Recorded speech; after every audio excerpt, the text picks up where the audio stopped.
Hello, everyone, and welcome back to another chapter of Experiencer Interviews. And today we've got another amazing story coming to us from the US. We have Bonnie Meyer on board today. Bonnie considered herself an ordinary person, living a normal life until the UFOs interrupted it. She got involved in UFOs to prove to a friend of hers that UFOs did not exist. She thought she was becoming involved with a cult. So she read and went to all the meetings she could. She started to go out every night looking, trying to see anything. About 2 years later, she attended with a friend a UFO meeting, and upon returning while on a country road, all of a sudden, a UFO came into view. To her surprise, it lowered over the road and an alien came out of it, which wanted both of them to go with them. Bonnie was afraid and did not want to go with them. The alien seemed to understand her feelings and signaled with his hand that he was going to leave. It was then she realized that this maybe was her only chance to find out what the craft and aliens looked like. As she decided maybe she should go, she was suddenly inside the craft. This experience started in 1976 and has continued till this day. Her first book, Alien Contact, The Messages That They Bring, is her journey finding out what the truth really was. She questioned everything the aliens were trying to tell her. The second part of the book is how they answered some of her questions.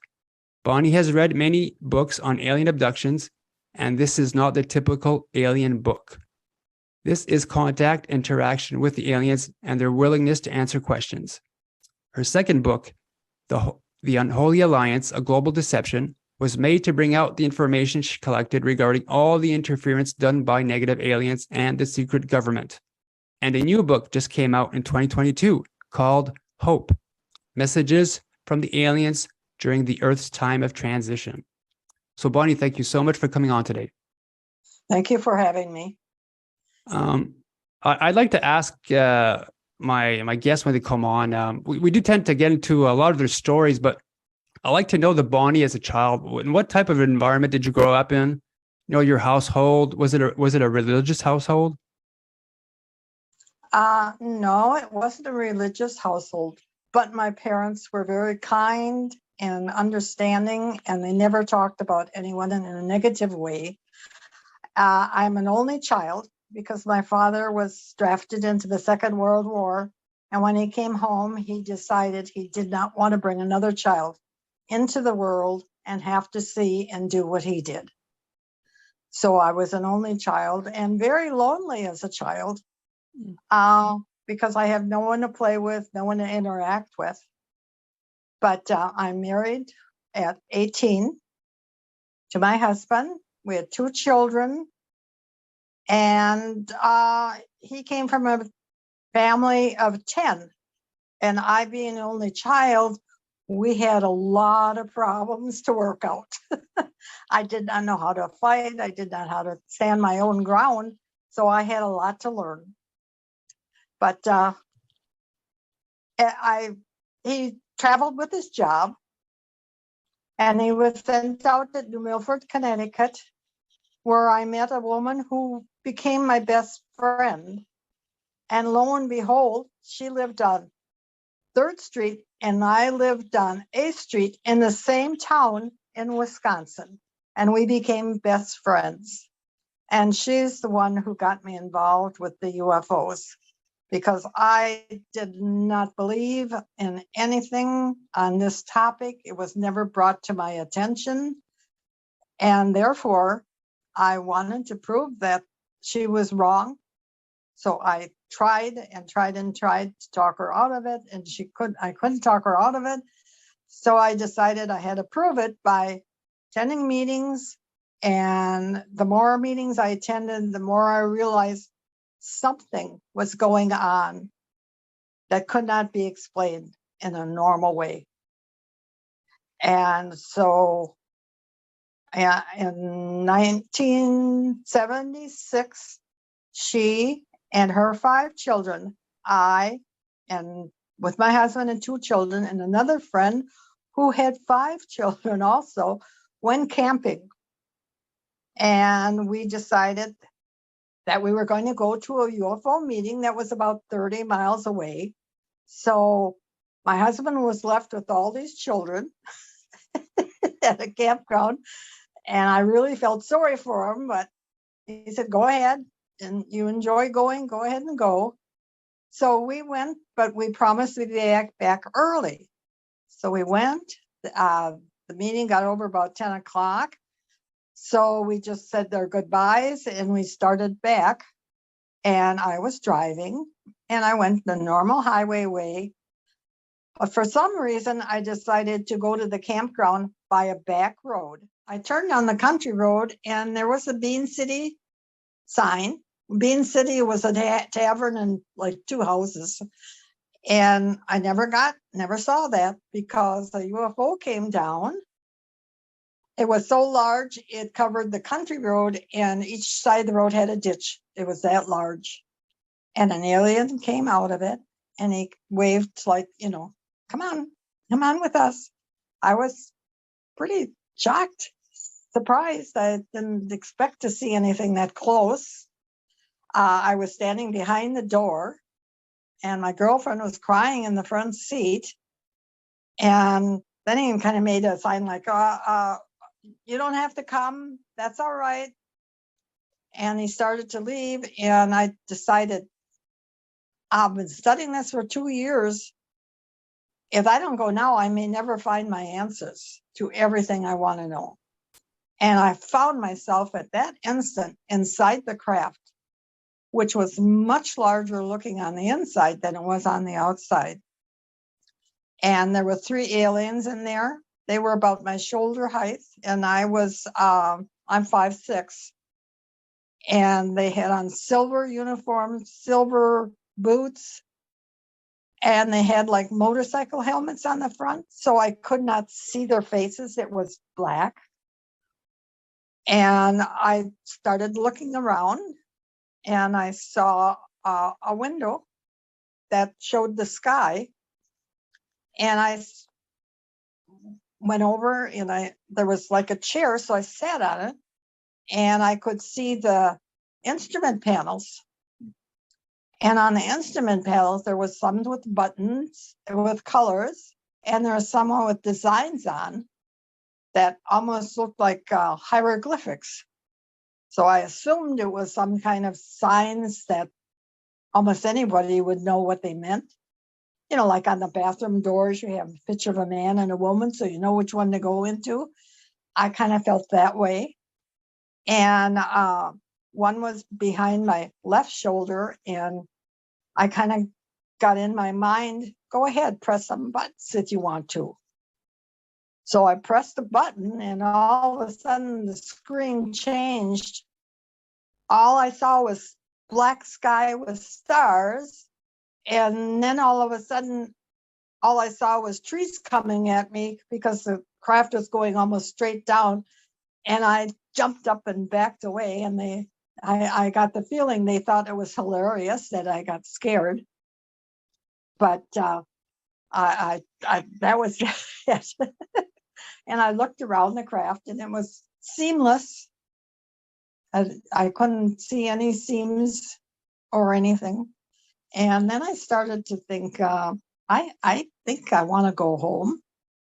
I don't want to leave my children or my husband. I want to go home. And all of a sudden, I was back on the ground next to my car. The car was running. The car lights were on.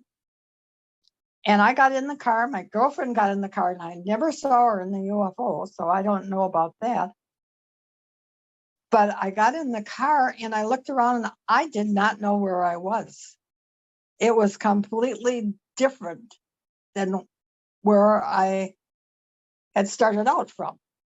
So I had to drive around for a while to try to figure out where I was. And I was on Highway 54 in Wisconsin, which was going to Green Bay. And I was on that road. So I drove around until I found another road I recognized. And I found out New London is a small town with 2 bridges because there was a river dividing it. And you could not get from one side to the other of that town unless you went over one of those bridges. And I never went over the bridge, but I was on the opposite side.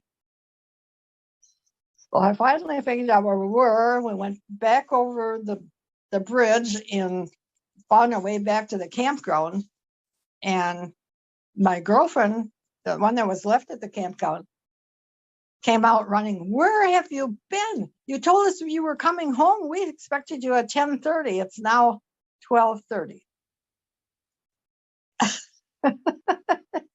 So I apologized. I said, I don't know what happened. And we went about our business. And at the end of the weekend, I went home, and I never discussed this with anyone, because how would I describe what happened when I didn't even believe it myself? It was just too much for me to comprehend. But as I found out much later, boy, oh boy, I should have spoken up right away, because hiding it affected how I was interacting with my family. I was afraid to tell them anything, because they might think I was crazy. How old were you at the time? I was 32. 32. 32, yeah. Wow. And so then I was off and running.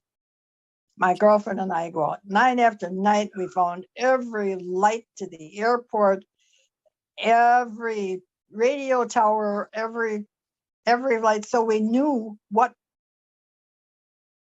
we saw was not a ship. Yeah. Were they? But were these? we did see a lot of high flyers, and we did get one good photo, which never wound up in the books because I couldn't find it. But I do have it now, and I will be putting it up sometime on a webpage. Did you ever figure out what type of ETs they were? No, not really, but they seemed to be just introducing me to the fact that they were real. Because later on, I had decided I knew everything about UFOs, so I'm going to do radio shows. Oh, this is in the 70s. So I went on a couple of radio shows, and all I got was, you're crazy, you're nuts to believe such a thing, they don't exist, blah, blah, blah, blah. Didn't bother me. I kept searching and trying to find more people, more answers. And I did find a group in the area that met, and I went to quite a few meetings there, and I met some people that were very, very interesting. And I reported a couple of the experiences we had, and they were collecting sightings, and they never wanted mine. They never took anything. They never wrote it down until one night I was going to the meeting with my friend, and we saw 7 red lights in the sky, bouncing around, moving around, and they were just over treetop level. And so we continued to the meeting, and we told them what happened. Oh, yeah, well, that's very nice. Yeah, okay.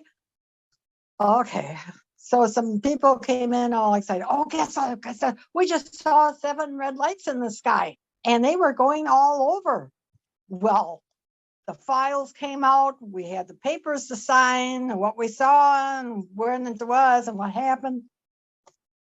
And it took somebody else to report the same thing before they believed me, my girlfriend. But that's the way life is, When I announced my first UFO call in, let's say, treetop level, maybe 30 feet, it took the MUFON researcher, when I told him who I was with at the time, then he understood, that the craft actually came in because of the importance of the person that it was with. But yeah, it does take a lot for them to believe, and they're all skeptic, even though they're in the industry, let's say. Right. And because I was talking about my interacting with the aliens without being abducted, I mean, they'd come sometimes for me at night, and I'd say, I don't want to go. I'm tired. Leave me alone. And they leave. So sometimes they'd come and I'd say, okay, what you got for me tonight? One night, I just couldn't get to sleep. I was out on my back porch, and I don't know why, but the hair on the back of my neck went up. And I thought, I guess I better go in. I don't know what's going on. My husband had to work the next day, so I thought, I'm just going to get a yellow blanket, and I laid down on the couch. I was going to sleep on the couch.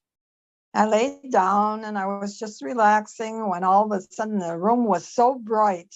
It was like I was on a beach with my eyes closed. I could see that much light coming through. And I couldn't open my eyes. It was so bright. And finally, I did open my eyes, and there were 3 beings in my living room. All I could see was light. I saw the shape of the head, the shoulders, and I don't know if I was so scared or what, but I couldn't move. And as they came close to me, I couldn't move, so I got up, and they wanted me to follow them. Oh. 1 in front of me and 2 behind me, and we went through the front door. Never opened, no nothing. And I'm standing out on my porch looking back at the door, unbelieving what just happened. And they said, we can do that. And I turned around, and there's a UFO in the field across from my house. And there's the field, and then there's Highway 41 is the major highway north and south in Wisconsin. And cars are going by, and nobody's stopping or looking at that UFO in the field. And in my head, they said, we have a force field up. They cannot see this. So I went with them. We got on the craft. We went up in the sky, and they took me to this large ship that was about the size of Chicago. It was so large. The ship went in from the bottom, went up. We docked at what looked like in a marina when you have the docks in the water. Well, we stopped at one of these docks, got out. I went up the dock to this thing that led up to the door. Now there was a man sitting at the door at a desk, and he was checking everybody as they came in. And when I got there, we just went straight through, like they were expecting me. And when I got into the ship, I was utterly amazed. It was all lit, but there wasn't a light. There was no lights or anything. It was like the walls were radiating the light. And they took me down the hall. We stopped in front of I found a door. It just slid open. We got into it, and it was a lift, because when the door closed, I could feel the movement going up. And when it stopped, we got out, and I followed them into a room. And they said in my mind, now go to the next room. There's someone here that wants to see you. And I just kind of stood there like, maybe I don't want to go through that door. I wasn't terrified, but for some reason I felt if I go through that door, my whole life is going to change. And it did. Because when I went through the door, I met this being who I call Eric, and he's on the cover of my first book, what he looks like. And he's over 7 feet tall, blue, like down on his body. And I was like, I went home. I knew this person, and he hugged me. And I was just like, oh, God, I feel so safe here. This is someone I know. How do I know him? And he took my arm, and we went into the next room where there were 4 tables, 4 chairs at each table, and a larger table in the front, where I assume that's where Eric sat. And there was 16 different types of beings in that room. All of them very different. All of them very friendly. I was offered a drink, which was blue, and it acted just like Jell-O before it sets up. It's kind of thick, and I could roll it around in the glass, and I rolled it to see how far I could get it to the edge without going out. But that's just me. I had to check it out. But I found that Eric was the captain of this ship, and they call it the Ship of Peace. And it's a meeting place where many different types of aliens come and meet, discuss problems, work out problems amongst themselves, and that the ship is here at this time because of what our planet is experiencing at this time. Because of the negative aliens that are here, they are trying to keep them out. They are trying not to let any more in, except what is already here. And they want to protect us to the point where they will interfere if it is necessary. But that is not their decision. I said, well, who is your decision? God. Wow. What do you mean, God? God is the final decision of what's going to happen and when. And oh boy, now you give me aliens. Now you give me God. I suppose you're going to talk about Jesus Christ. And they didn't. But I found out much later that how important he is in this whole plan. But Wow. I haven't gone into much detail about that until my 3rd book, because that is where I explain who he is, why he's here, and what the plans are, and to give us hope. How Or no tall matter is Eric? over 7 feet, because I could walk underneath his armpits. So he's over 7 feet. So, He kind of looks like Big Bird. And he has a beak. He has 5 fingers with talons, like talons at the end of his fingers. And he has round feet. So I was told that I had to go to this meeting place to realize that there are many different species in the universes, and we are not alone. Because at that time I had only been studying George Adamski's material, which they just, blonde, blue eyes, that type of thing. And they wanted me to know that that's not all there is. So it was really hard. So when I came back, they brought me through the door again. The light was so bright I couldn't see. They laid me down, they covered me up with a blanket, and then the light dimmed, and I got up. And I thought, my God, did I dream that, or was that true? I I went in and I shook my husband. I was going to tell him what I thought happened, and I couldn't wake him. We had a dog, and she usually barks at anything in the house. She hadn't made any noise in the first place. So I tried to wake her up, and she just kind of, rolled over, and that was it. So I went to bed, and it was a good 6 months before I told anyone, even in the UFO group that I was going to. I never told anyone because I thought nobody's going to believe me. So that was the start of the whole thing.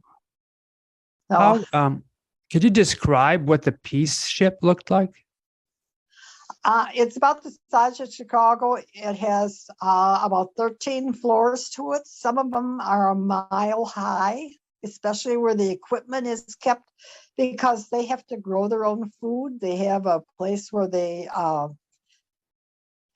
if they have a problem and they have to replace a part, they can make it, because they can't go to any place to get the parts, so they have to make them. And they have, on the top is where they drive the ship, and that's actually 3 levels. And Eric is I'm trying to think of what it was. I believe he was the 27th captain of the ship, so it has been around a long time. And he can stay captain as long as he wants to, except if he isn't physically and mentally capable to do the job, and then he can be removed or he can retire from the job. But he's been here that I know of. Let's see, it'd be about 100 years now, and they live to be about 800 years in our time. So that's basically what happens. And then, but because I was getting so involved, my house was entered many times. I always locked my doors, and I'd come home and I noticed things were not in the place I have left them. So I really got to wonder what was going on. And I talked to some of the other people, and they were having the same experiences. So I decided that I was going to start leaving a little string in my door. So I knew as someone entered, because they weren't breaking in, they must have had a key or something to get in. And every time I left the house that I knew I was going to be gone most of the day or a good part of the day, the string was always on the floor. One day I must have come home too soon, or they wanted me to know that they were really there, because I found a pair of garden gloves, brown, in my house, in my bedroom, and they were too small for me to wear or anybody else in the house. And then another time I found a gray work shirt, short sleeve, in a large. My husband wears a 2 extra large, and so does my son. So there was no reason for it to be there.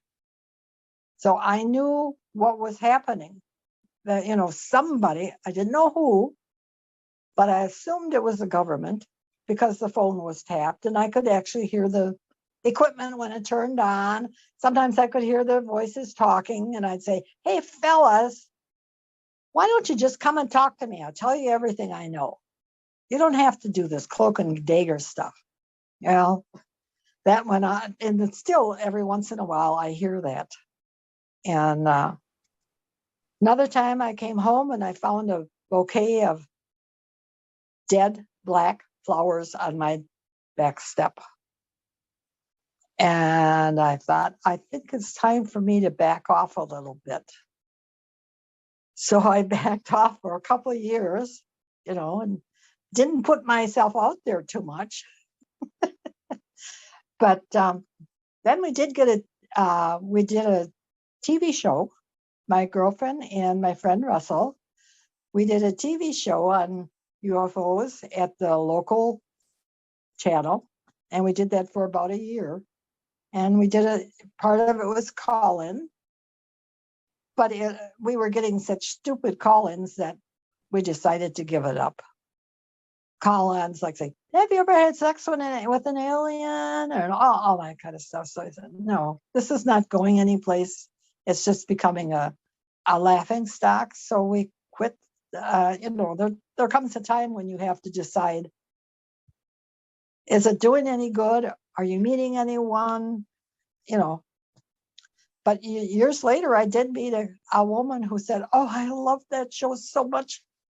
My daughter really is interested in this. I want you to meet her. And she joined the group. Her daughter joined the group. So we did reach some people, but not that many, because I was having missing time and I couldn't remember a whole lot and all that kind of stuff. So my girlfriend and Russ and I decided, well, maybe we should find a hypnotist. Well, we found hypnotists. They wanted a fortune. We found some that were willing to do it free, but they had only studied for a weekend. They had no credentials, just a little piece of paper that said that they took this class. And all of a sudden, this woman came to the meeting, and we were talking about, we wanted to find a hypnotist that could maybe help us remember some of this other stuff. And she says, well, I know a psychotherapist. He doesn't know anything about UFOs or anything like that, but maybe he'd be doing it free for you. And she says, I'll call him up and I'll see what he says. Well, needless to say, we got a telephone call. He would very much be interested in talking to us and using hypnosis, but he was in Milwaukee, which is an hour and a half's drive from our place. So we decided we were going to go. So my girlfriend, Judy, and I, we went down to Milwaukee and met Frank, and we walked in their offices where all the psychiatrists and psychoanalysts were, and he worked with people who had trouble with pain to help them get through the pain, and that was his specialty. But we talked to him, and he said, I'd like to find out more about what's been happening to you girls, and maybe we could continue. And I said, well, I will continue one way. I want to record everything that happens here. He said, no problems, record everything. I would expect it. And I said, well, good, because otherwise I would have walked out of the office. It didn't let me record it because I wanted to know what was happening, not someone that told me what happened. I wanted to hear it in my own voice. So he did hypnotize us and got into quite a few things. And once a month for almost a year. And he said, boy, I never expected to find out what I did about what's going on. He said, I've always felt that I have a job to do, but I didn't know what it was. Now I think I do know. I think I'm here to help in end times. So that's how that went. But one time we went there, every time we went in the door, the bell rang, and there was a secretary in our office, which you had to, tell them that you were there, and then she'd have them come out and take you to the room. And in the room, there was a couch and 2 chairs. And I laid down on the couch. My girlfriend sat in the lazy boy chair, and he sat in a straight chair, and it took us down. And this time, which I think is the most important because he was shocked, we could hear on the tape that we recorded on, we could hear the typing in the outside office. We could hear the doorbell ring. And then we heard what sounded like whoop, whoop, whoop, whoop, whoop, like a helicopter and motor on the recording. And you could hear someone like going on a mic and saying, "Yes, sir, we have it all on tape. Yes, sir." And it would disconnect, and then the whoop, whoop, whoop, whoop went away. And then the tape recording came back on of what was going on in the office with us.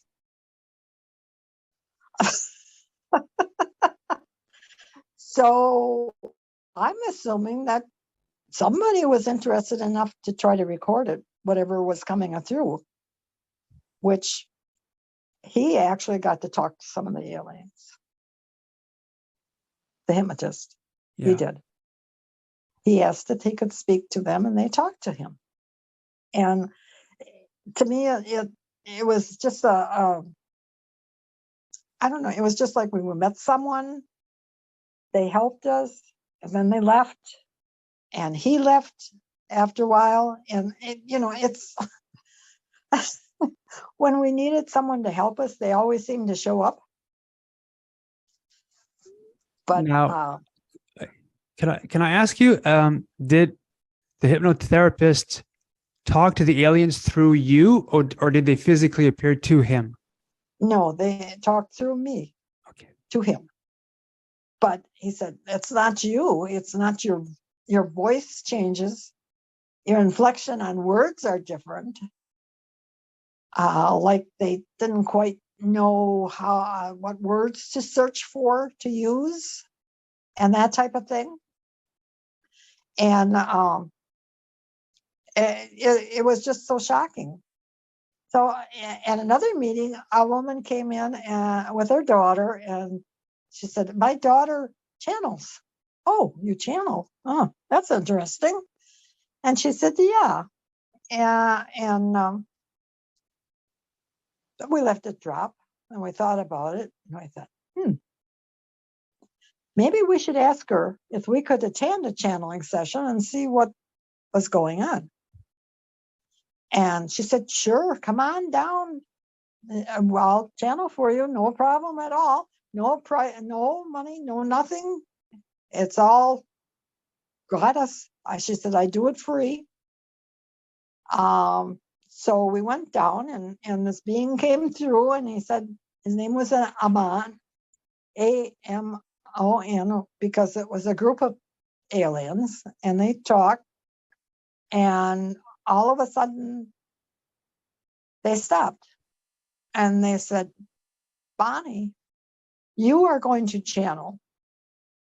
And I said, "No, I'm not. I'm not channeling. No way. That's all fake." And they said, "Oh yes, and by the way, we are teaching the one that you're channeling the most with. We are teaching her English so that you can talk to each other comfortably. And you knew her in a past life. So this is why this was chosen, because it would be easier for both of you." No, I don't think so. Oh, we left, and my girlfriend was driving, and we went down the on-ramp, and we got onto Highway 41. And my girlfriend said, "Well, so I suppose now you're going to be channeling." I said, No, I'm not. I don't want that. I don't believe in it. No, no, no, no. And she said, "Well, okay then."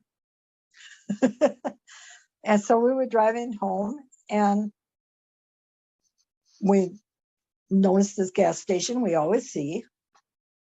And the next thing we remember, we were in Oshkosh, which is the city before where I lived, which is Neenah, with no remembrance of how we got from one place to the other.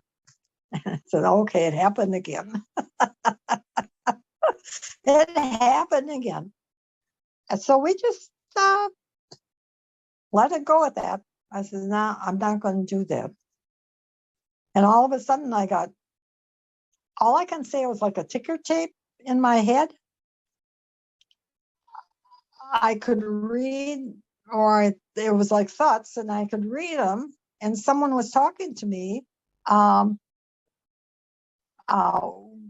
We know who you are. We miss you. We love you. We would like to speak to you.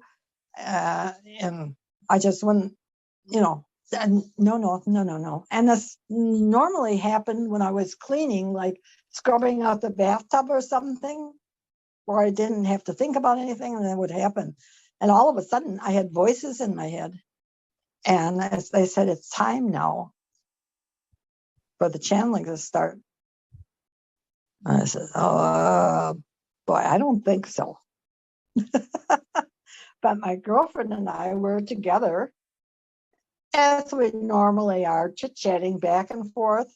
And all of a sudden, an alien came through me speaking.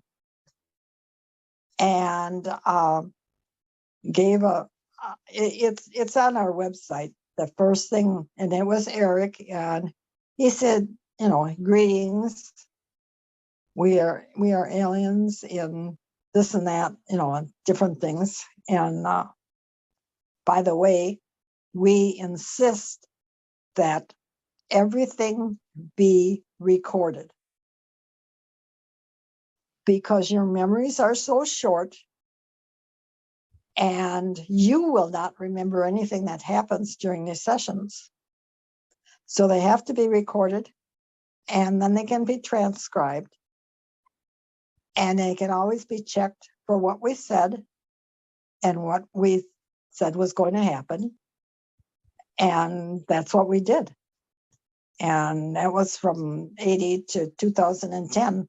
It's all recorded. It's all in the computer.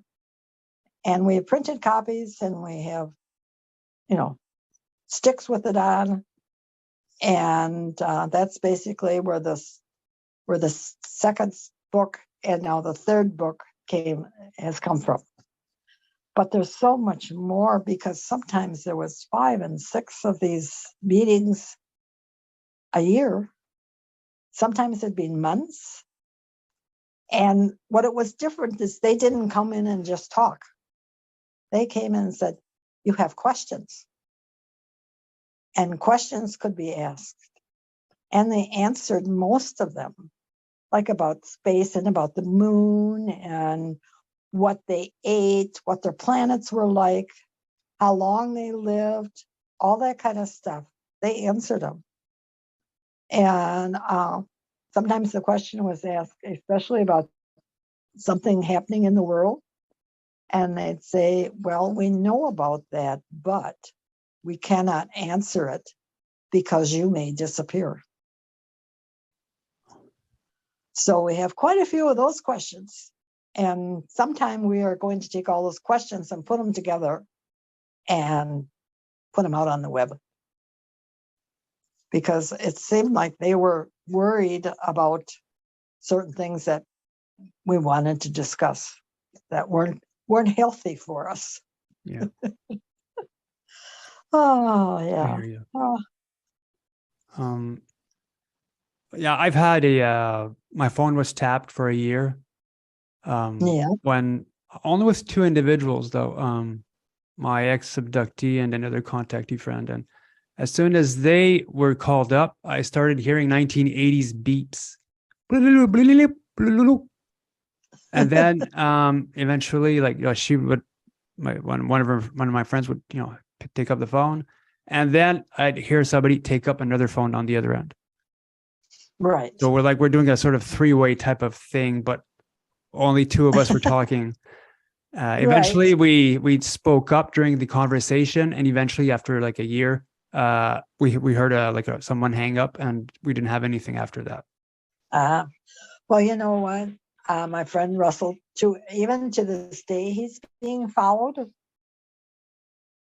And the phones are still tapped once in a while, but they don't have the same equipment now to tap a phone. It's they can do it much easier without making any noise. Yeah. They have improved their equipment. Wow. So we just, and it's hard for me now because of my age to get out and do a lot, but I'm still working all the time, gathering this information. I'm trying to put it all in categories, everything through all the sessions that they talked about the moon and about the ship and what their jobs are. And I'm putting it all in categories because, they don't answer everything fully. And sometimes it just comes up in conversations where they say something, well, that should go with that because that explains that further. So, there's a lot to be done yet. What type of aliens, the actual races, what type of races did you meet?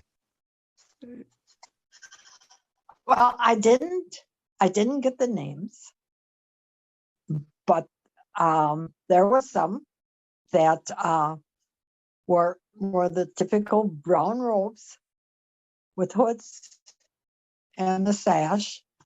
And there were some that were very short, petite, but normally shaped. I have to say they all had one head, two arms, two legs, and a torso. But the difference in the colors of the skin was horrendous. And I noticed the difference in the eyes. Some eyes were all black. Some eyes, their pupils were slits up and down. Some had,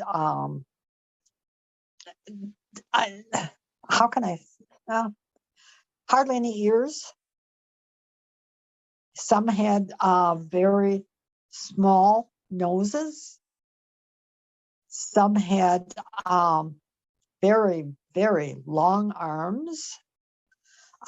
Even some looked like a Pillsbury Doughboy, all white, round, and watching Star Trek, I saw a lot of stuff on there that I also saw on the ship because so many people come there that do not breathe the same type of atmosphere, that they need equipment to breathe. And I had drawn what one of these looked like. And I believe it's in the book. And I was watching Star Trek one day and there was the same type of equipment. Well, I was down in Miami at a UFO conference and I talked to Steven Spielberg's son and I said, where does he get ideas? He says, sometimes he just says he wakes up with them. And I said, oh, now I understand. They were giving him ideas. Yeah. Now I understand. Oh, one of my first interviewees, his name was John Skulberg. He had, as a kid, a blue bird being that would come to him and acted as a guide. Now, this was way before people talk about avians and the blue bird people. This not way before that. So I told him that I was interviewing you today so he could have a look at the video when it's out, because he had the same type of contact as you did. Not as extensive, but there was conversations. Yeah, I've heard a few people, but it's not quite this. I mean, I didn't draw. I told an artist exactly what I saw, and she drew the picture, and she did a wonderful job. Because I say, no, that's not quite right. You got to make it a little bit more like this, or that, and she changed it just the way I said. So that is almost almost like taking a picture of what I saw. Wow. Yeah. Which was shocking. But how else are you going to understand quickly that you're not, and there are many different species out there? You know, you come face to face with it, you have to say, yes, it does exist. So what happened to you in your later years? In my later years, well, you know, the channeling stopped in 2010 because I felt that we weren't using the information we were getting, and they also felt, we were not working hard enough to get the information out. And I said, no, there comes a time when we have to let you go, and you have to do it on your own. And so I said, okay, I'm all done. Little did I realize they weren't done with me. I do not channel anymore, but I went through a very tough period in my life. I had operation after operation after operation, and I've had two this year. In 22, I had two surgeries, and it was rough, very rough. But I'm hoping that now that I'm through all that I can channel again. I do talk to them in my head. I do see them at night. I do go with them, but I haven't been sharing anything because it just isn't important. I feel more comfortable if they speak through me, because then I'm not interpreting what they're saying. I'm more like a trance channeler. I do not know what's going on. I leave my body and they enter and use my voice box. So I don't know anything that happens during the channeling session. And that I feel I'm not interpreting what they're saying. So I can blame it all on them.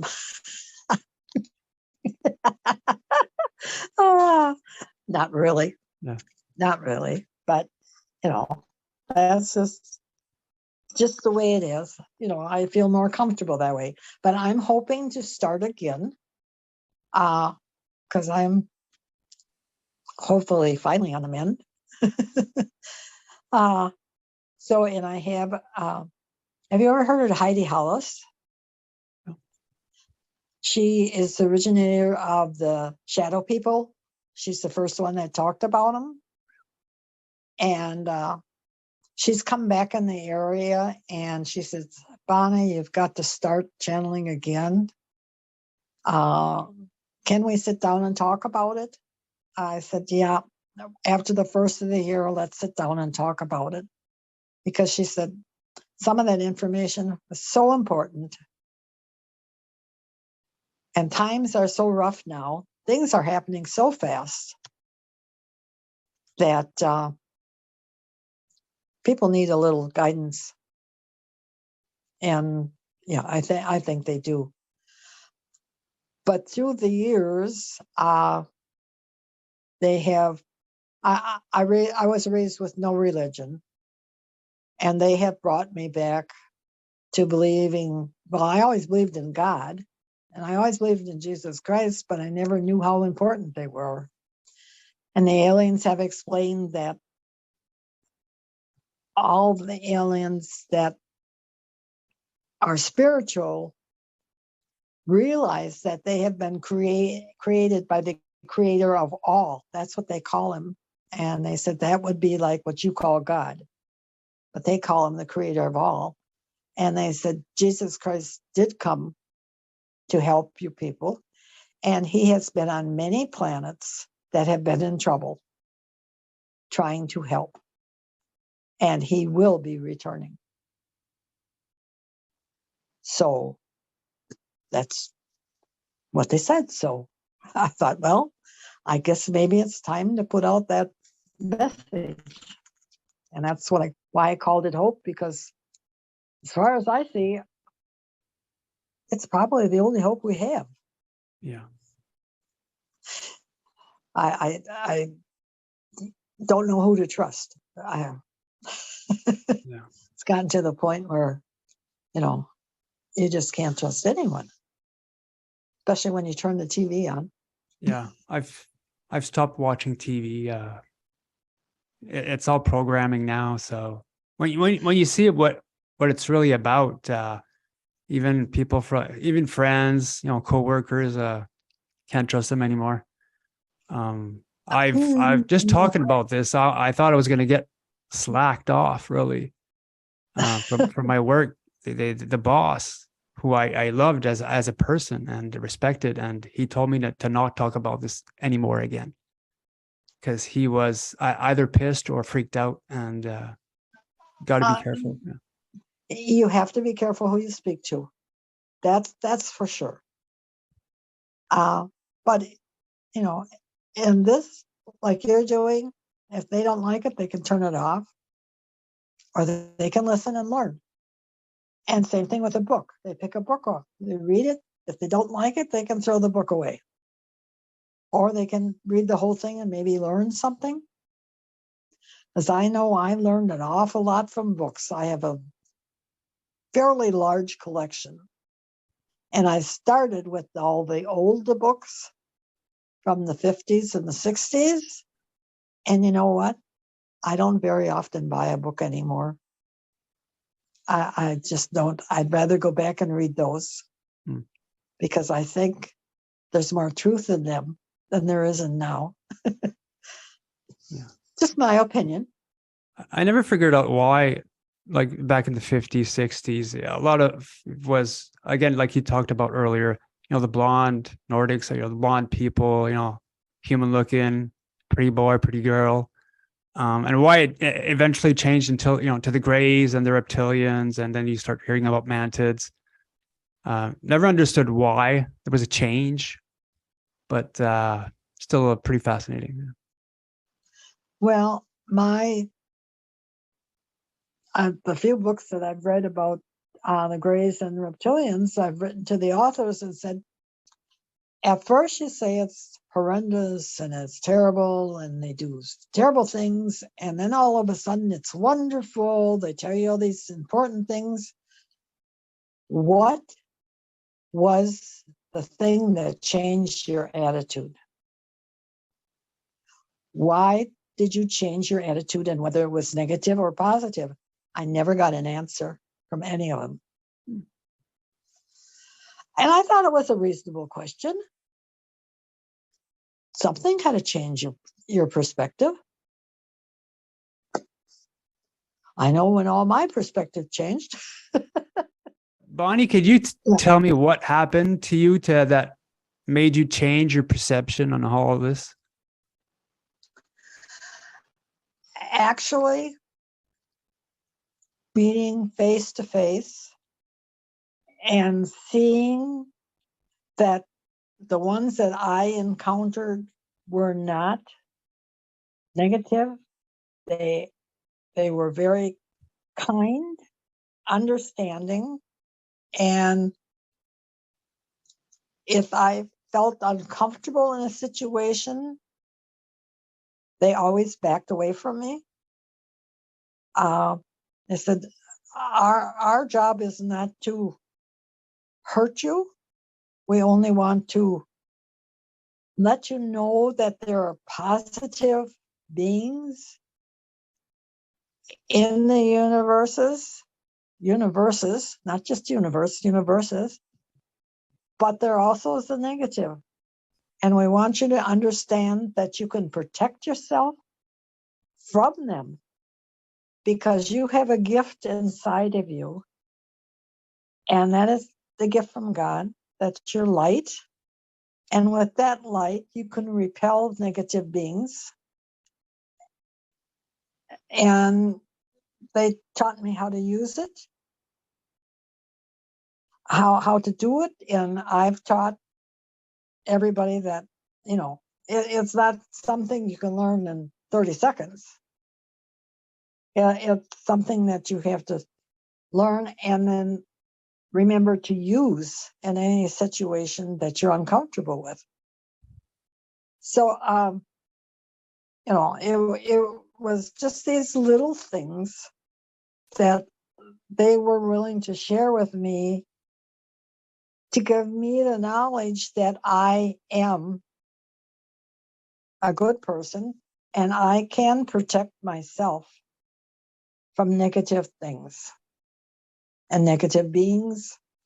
And I can call on an angel, I can call on God, I can call on Jesus if I'm in trouble. And I have to say that sometimes I say, okay, they're at it again. My computer is down. My phone doesn't work. What the heck is going on? I need help. Somebody help me. Yeah. And I walk away, turn it off, and I walk back, and it's working. No. So who helped me? I don't know. And I don't claim to know. All I know is asking for help. It seemed to work. So, yeah, they do listen. Yeah, they do listen. Yeah. I mean, why not? Could you get into like, I think there's a being called Leia, a being called Ma. Leah. Mon is the one that I channeled most often.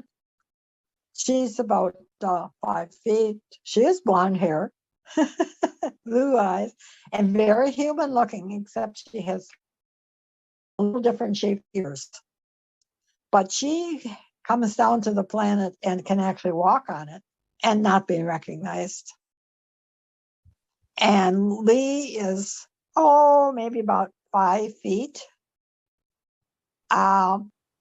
Black hair, black shiny. She usually wears it just below the ears. And she has dark eyes, and her pupil is straight up and down yellow.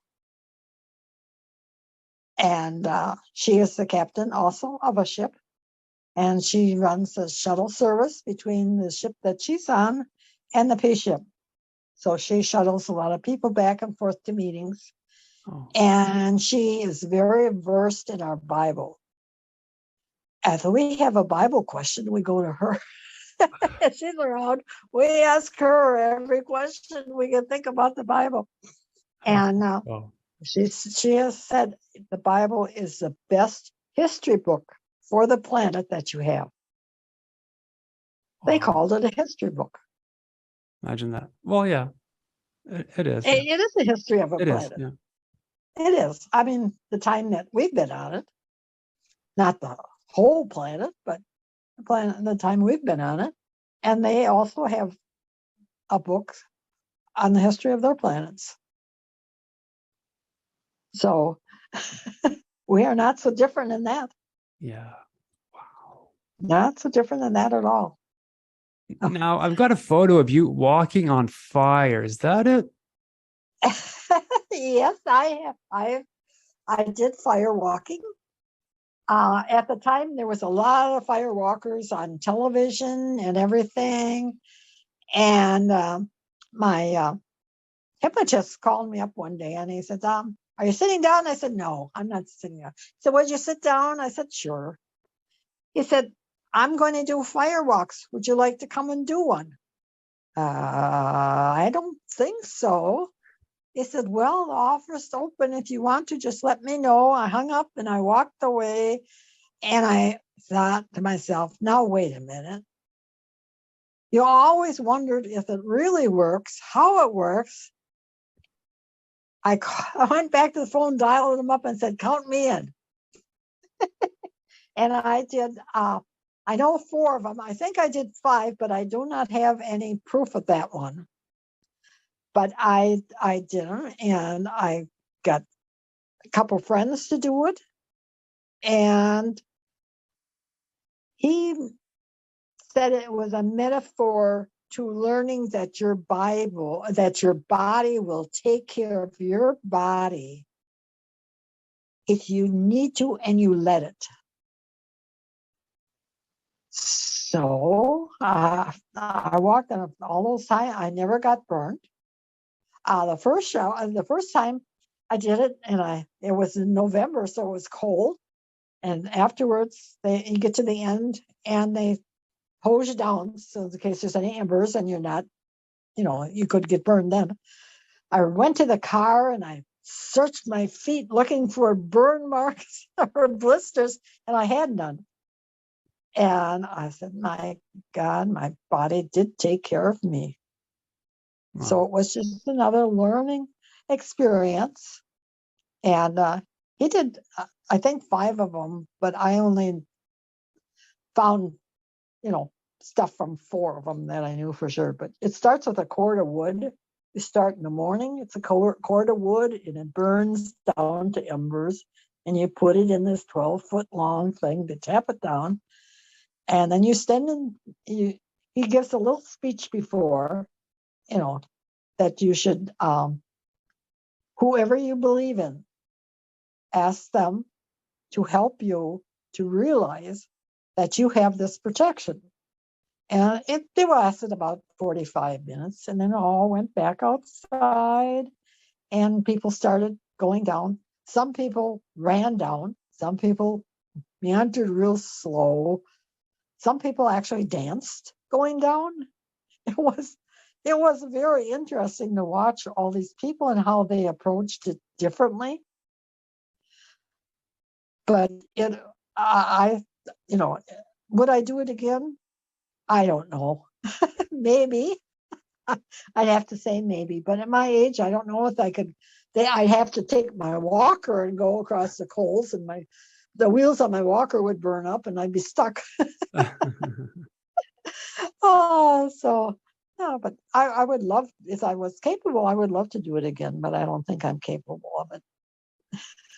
I'm interested in the fact that you said earlier, I believe, about when you met Eric for the first time. You felt like family, or as if you knew him beforehand?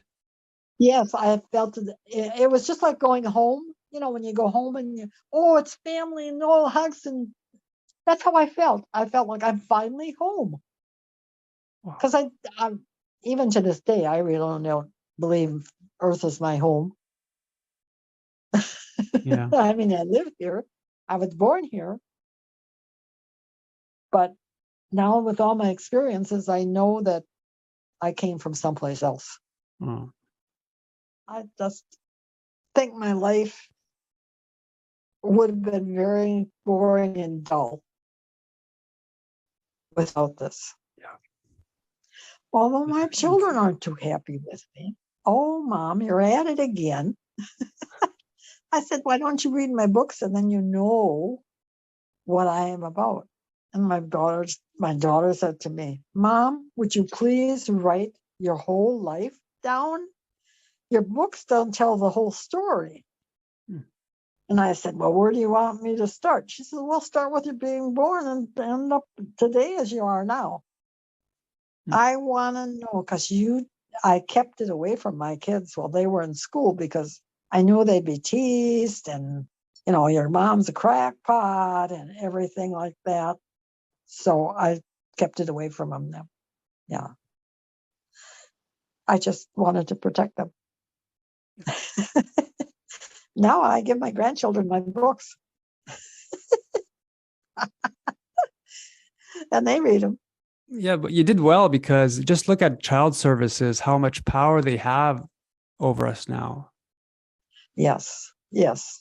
I couldn't believe it when my daughter came home from school and said, you can't talk to me that way. I'll call child services and tell them how mean you are to me. I handed her the phone and said, go ahead.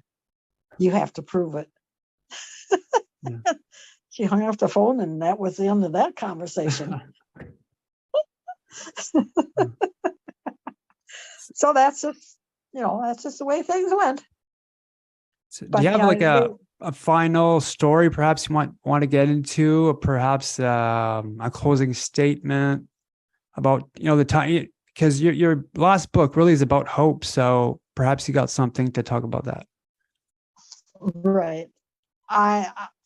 We were taught a lot about light workers. Now, many people think we're light workers, but we were told light worker is the bearer of light.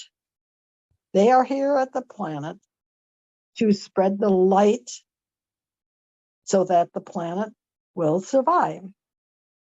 And also that many light bearers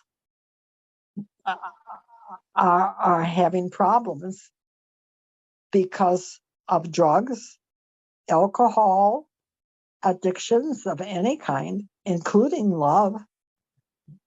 Love is an addiction. Yes, it can be. And I put in there all that, how they explained it, and what love really is, how you can survive as a light worker and spread the light and survive on the planet as negative as it is. And then I explain, so many things that light workers have done and what you can do. You think you're alone, you can't do anything, but you can. Because even going into a grocery store and saying hi to a person might make the difference and change their whole life attitude. Maybe they were going to commit suicide and decided, well, somebody noticed me. Maybe I won't commit suicide. You don't know, and you're not supposed to know. You're just supposed to go on and do these little things that don't mean anything. Open a door for somebody, help them with a package. Everybody thinks you have to do something wonderful and major, and that's not why we're here. It's the little things that we do every day. There's enough of us here that we could change the whole world. As a matter of fact, they have said because of the light workers that are here, they thought the planet would have already flipped, the poles would have already flipped, and we would be in major crisis. But because of the light workers and the little jobs they're doing, they're holding the planet as well as it is now. So, explained about walk-ins, who they are and why they're here. Explain what a born-in is. It's actually someone from another planet who decides to come here and be born in, and they have the worst time because they're raised with all this negativity. So they have a harder time with this. And about God and about our soul, what our soul is, where it came from, and how when we pass on, our soul goes on to another existence. And many times you go on to another life. Sometimes you go on back to God. Sometimes you are called up for a service and you do that. And Jesus is the right hand of God, and he has been on the planet since he has risen. He's been here, visited places, went back and discussed with the aliens what he saw and understood. So it's just I just tried to explain everything so that people knew that no matter how small or you think you are, there is hope. You are the hope, and you can change things. And that's what's important. That's beautiful. Really. We're living in crazy times. So, Yes, what you said was really beautiful. Oh, well, thank you. Yeah. I think we all need to realize that we may seem small, but we're not. Well, really a big thanks for coming on tonight. Took me a while to get a hold of you, and I'm glad we had the chance to meet up and talk. You've got a beautiful Okay. story, and it is what it is. You know, there's a lot of good out there. There is a lot of good, and there's a lot of help out there for us. Yep. All we have to do is use it, and remember, you are part of that help. Yeah. So, well, Bonnie, thank you so much for coming on tonight, and I hope that those who watched tonight's interview resonated with a lot of your stuff. So, a huge thanks from the heart, and well, thank you for being so persistent to find me. And to those who had the pleasure of watching tonight's interview, hope you enjoyed it. I'm your host, Mr. Gray. More interviews coming up, and I'll see you guys next time. Hello everyone, this is Mr. Gray, and thanks for watching today's episode.